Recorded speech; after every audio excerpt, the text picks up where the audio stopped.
বিশ্বকবি রবীন্দ্রনাথ ঠাকুরের শিশু ভোলানাথ কাব্যগ্রন্থ থেকে আজ আমি একটি বিখ্যাত ছোট্ট কবিতা পাঠ করে শোনাচ্ছি।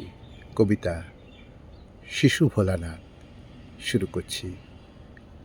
ওরে মোর শিশু ভোলানাথ, তুলি দুই হাত, যেখানে করিস পদপাত, বিষম তাণ্ডবে তোর লণ্ডভণ্ড হয়ে যায় সব। আপন বিভব আপনি করিস নষ্ট, হেলা ভরে প্রলয়ের ঘূর্ণচক্র পরে, চূর্ণ খেলেনার ধুলি উড়ে দিকে দিকে, আপন সৃষ্টিকে ধ্বংস হতে ধ্বংস মাঝে মুক্তি দিস অনর্গল।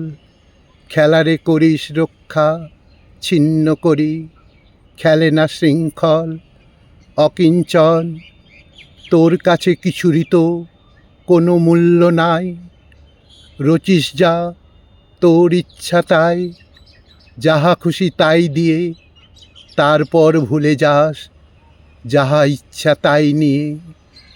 আবরণ তোরে নাহি পারে সম্বরিতে, দিগম্বর স্রস্ত ছিন্ন পরে ধূলি পর।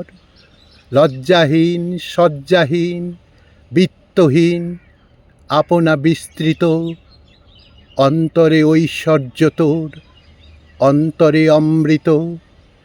দারিদ্র করে না দিন, ধূলি তোরে করে না অসুচি, নৃত্যের বিক্ষোভে তোর সব গ্লানি নিত্য যায় ঘুচি। ওরে শিশু ভোলানাথ, মোরে ভক্ত বলে নেড়ে তোর তাণ্ডবের দলে, দেরে চিত্তে মোর সকল ভোলার ওই ঘোর। খেলে না ভাঙার খেলা দে আমারে বলি, আপন সৃষ্টির বন্ধ আপনি ছিঁড়িয়া যদি চলি, তবে তোর মত্ত নর্তনের চালে আমার সকল গান ছন্দে ছন্দে মিলে যাবে তালে। আমার সকল গান ছন্দে ছন্দে মিলে যাবে তালে।